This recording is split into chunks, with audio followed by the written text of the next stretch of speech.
Bismillahirrahmanirrahim. Ya Allah, ya Rabbi, sesembahanku.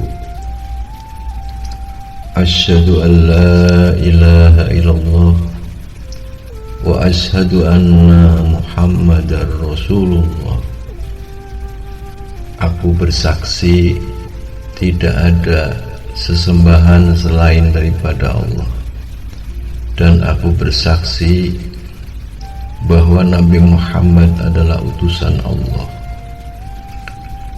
Sahabat-sahabat muslim di segala penjuru mata angin, kita selalu saling mendoakan semoga kita selalu dikucuri hidayah dan dibukakan segala pintu rizki tanpa kesulitan. Dan semoga semua umat muslim selalu bersifat lemah lembut, pemaaf, dan andap asor. Itulah yang diajarkan Rasulullah. Dan semoga ruhani kita mendapatkan ilmu muhasafah, sehingga setiap detak jantung kita selalu mengingat kebesaran Allah.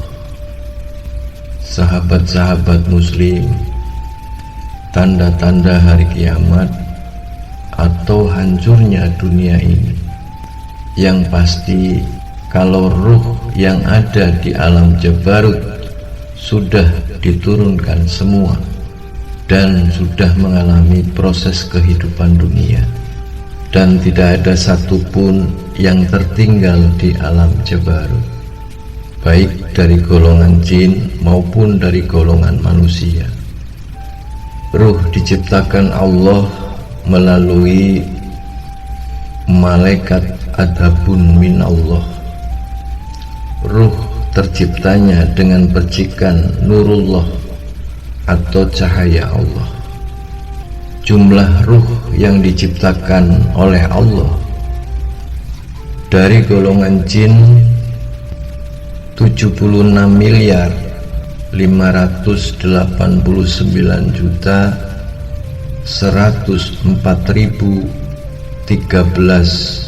ruh, dan dari golongan manusia 60.014.926.141 ruh. Dan Allah menciptakan ruh secara serentak dengan chip masing-masing. Dan kloter pertama atau titik awal kehidupan di bumi adalah Nabi Adam alaihi salam, sampai titik akhir yang kita sebut akhir zaman. Sahabat-sahabat muslim di segala penjuru mata angin, kiamat sebetulnya pernah terjadi sebelum terciptanya golongan jin dan golongan manusia, yang pada saat itu penghuni bumi adalah hewan yang tinggi dan besar yang disebut dinosaurus. Bumi pada saat itu hancur dihantam meteor. Gambarannya seperti bumi di blender. Setelah bumi merata, barulah Allah memerintahkan kepada malaikat dirul jagat untuk membentuk gunung-gunung untuk penyerapan air, membentuk cekungan yang sekarang menjadi lautan, untuk kehidupan babak baru dari golongan jin dan dari golongan manusia. Makanya banyak ditemukan fosil-fosil dari kalangan ilmuwan, baik di lautan maupun di darat. Itu karena pernah terjadinya kiamat pertama. Dan ini kita menjalani hidup sudah masuk di fase akhir zaman. Berarti kiamat yang kedua pasti akan terjadi, dan itu ketetapan Allah yang pasti terjadi. Dan ini tanda-tanda pemazuran datangnya Imam Mahdi, Ahlul Bait cucu Rasulullah. Sudah dekat hitungan tahun, yang akan menjadi penyeru dan pelurus melengkapi kakeknya sebagai pemimpin dunia dari timur, yang menjadikan negeri baldatun thayyibatun wa rabbun ghafur. Sahabat-sahabat muslim, kiamat kedua atau hancurnya dunia ini hampir sama dengan kiamat pertama. Datangnya meteor menghantam bumi, dan posisi bumi akan melintir, semua berhamburan, gunung-gunung berterbangan, air dan bumi seisinya semuanya bersatu seperti di blender. Semua makhluk, baik dari kalangan jin, dari kalangan manusia, dari kalangan hewan, dari kalangan malaikat, semuanya mati. Tapi kemahabesaran Allah, di sini ada gravitasi bumi. Makanya kiamat, hancurnya dunia ini atau hancurnya bumi, itu ada gravitasi bumi, sehingga tidak lari kemana-mana, akan kembali lagi ke bumi. Maka bumi akan merata. Dan ini tanda berakhirnya babak Adam dan keturunannya. Dan malaikat Israfil pun setelah meniup sangkakala pertama, tanda kiamat atau hancurnya dunia ini, Israfil pun mati. Dan ini ada yang unik, pintu lorong yang ke padang mahsyar, tandanya berdirinya malaikat Raqib dan malaikat Atid. Itulah tempat Nabi Adam alaihi salam diturunkan pertama kali di bumi, di seputar Mekah. Sahabat-sahabat muslim, sebelum makhluk baik dari golongan manusia maupun dari golongan jin maupun golongan malaikat dikumpulkan, Allah menciptakan jasad baru sesuai berdasarkan cloning genetik masing-masing, baik dari golongan jin maupun dari golongan manusia maupun dari golongan malaikat. Seperti manusia, bahannya bukan dari tanah, jasad barunya itu bukan dari tanah, tapi dari bahannya dari nur. Itu penciptaan jasad. Setelah selesai, maka Allah Ta'ala membangkitkan malaikat Israfil dan diperintah oleh Allah untuk meniupkan sangsakala yang kedua. Lalu bangkitlah para malaikat dengan tugas masing-masing. Setelah malaikat yang dipimpin oleh malaikat Israfil mengumpulkan jasad-jasad baru yang sudah dikloning genetik masing-masing, maka Allah Ta'ala memerintahkan malaikat Israfil untuk meniupkan sangkakala yang ketiga kali, untuk membangkitkan baik dari golongan jin maupun golongan manusia dengan jasad baru. Lalu dikumpulkanlah di padang mahsyar. Nanti ada 4 barisan. Barisan yang pertama adalah barisan para nabi, dari Nabi Adam alaihi salam sampai nabi terakhir, yakni baginda Muhammad Rasulullah Shallallahu Alaihi Wasallam. Barisan yang kedua adalah barisan imam akhir zaman dan orang-orang yang hidup ketika kepemimpinannya, yakni Imam Mahdi, cucu Rasulullah. Itu barisan yang kedua. Barisan yang ketiga adalah barisan pembawa mazhab, yang mazhab itu diyakini melebihi dari utusan Allah, sehingga menyebabkan pertikaian, permusuhan sesama muslim. Barisan yang keempat adalah barisan iblis bersama sekutunya, baik dari golongan jin dan golongan manusia, termasuk manusia yang menyembah dunia sebagai tujuan hidupnya. Sahabat muslim, di padang mahsyar ini ada hisab. Berarti antara surga dan neraka. Yang masuk surga ini barometernya di alam kubur, itu mendapatkan kenikmatan atau tidur panjang. Yang kedua, di alam kadem,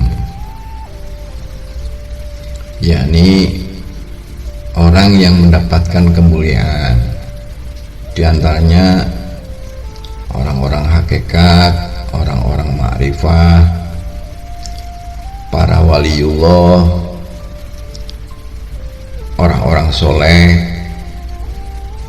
para nabi juga ada di alam kadem. Terus orang biasa yang mendapatkan kemuliaan dari Allah. Ini walaupun nanti dikumpulkan di padang mahsyar itu tanpa hisab, karena itu sudah ada tandanya. Jadi langsung ke malaikat Raqib, langsung diantar ke surga, diserahkan kepada Ridwanul Jannah, malaikat Ridwanul Jannah. Tapi ada makhluk Allah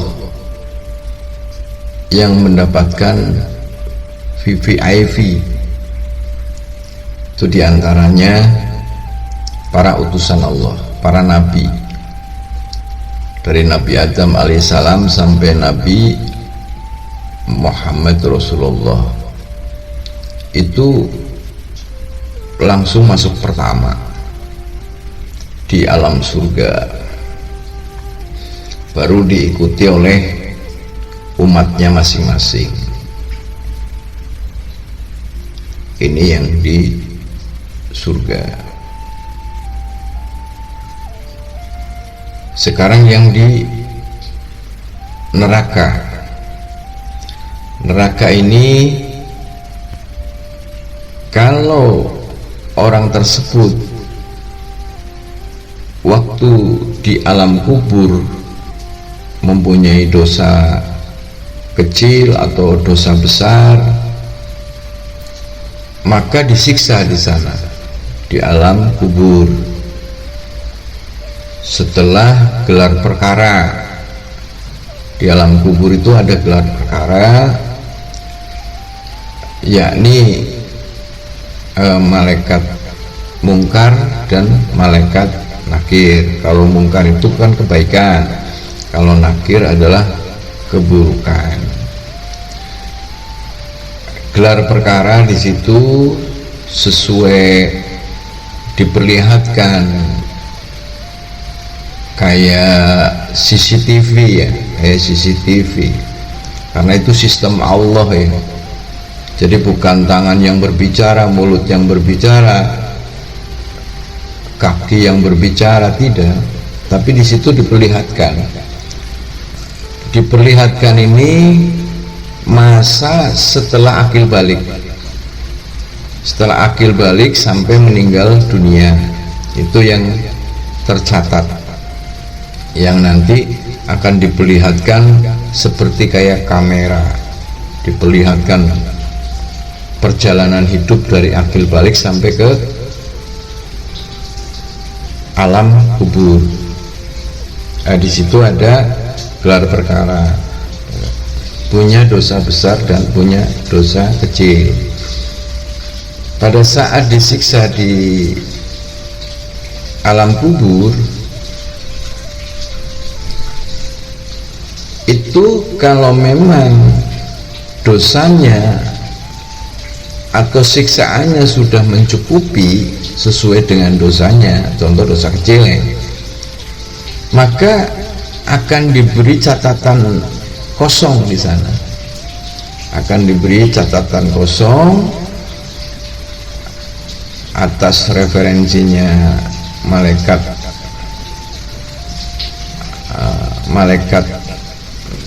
nakir. Yang menyiksa adalah Jabani al-Iskor. Itu nanti diserahkan kepada malaikat rahmat. Malaikat rahmat ini yang mengesahkan. Itu kalau sudah terjadinya kiamat, maka nanti akan masuk surga. Tapi manakala dosanya dosa besar dan selama disiksa kubur ini belum mencukupi atau belum tertutup atas dosa-dosanya ini, maka akan dilanjut di siksa neraka. Tapi kalau dosa besar akan diberi catatan baru, dari catatan lama dengan catatan yang masih kosong, yang nanti setelah hukumannya sudah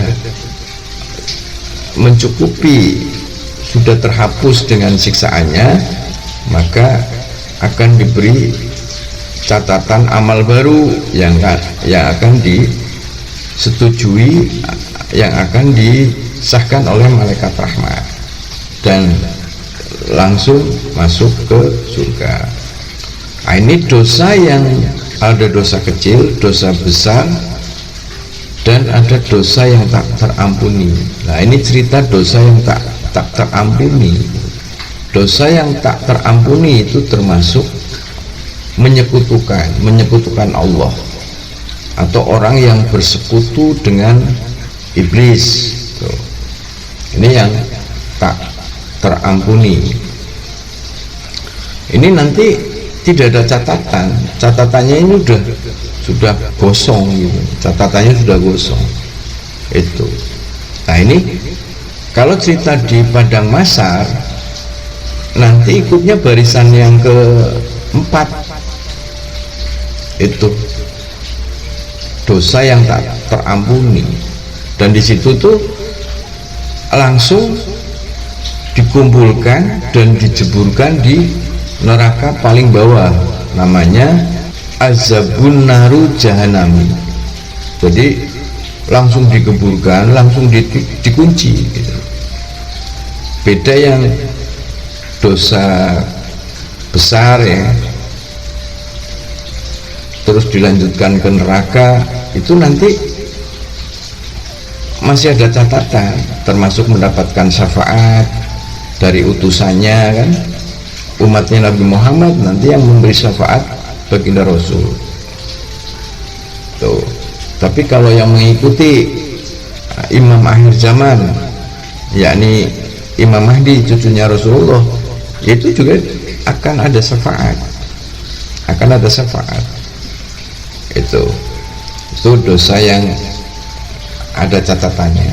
Tapi dosa yang tak terampuni ini hati-hati, ini menyekutukan Tuhan atau bersekutu dengan iblis. Siksa kubur aja ini panasnya 3 kali lipat panas inti matahari itu di alam kubur, siksa alam kubur, apalagi di neraka tuh. Jadi kalau orang hamba Allah yang masuk surga, di sana itu ya kayak kehidupan di dunia gitu. Jadi kenikmatan, ya kan, kesenangan, apa yang belum terwujud di dunia nanti akan terwujud di sana. Cuma bedanya di alam surga itu tidak kotor, jadi tidak ada hasut, tidak ada iri, tidak ada pembunuhan gitu, tidak ada saling bertengkar gitu. Intinya semuanya kenikmatan di sana, kenikmatan. Dan nanti bisa ketemu dengan keluarga yang dicintainya di sana, baik istri, anak, orang tua gitu, manakala orang tua masuk surga. Makanya jangan bosan-bosan mendoakan orang tua yang sudah tiada, karena itu hanya itulah anak soleh yang bisa membebaskan dari hukuman kedua orang tua. Itulah sahabat-sahabat muslim, sekelumit empiris ruhaniyah, semoga bisa menjadi manfaat dan menjadi keselamatan, baik keselamatan dunia maupun keselamatan kehidupan mendatang, yakni kampung akhirat. Saya mohon maaf. Allahul Hakim Al-Hadi ila sirati mustaqim. Assalamualaikum warahmatullahi wabarakatuh.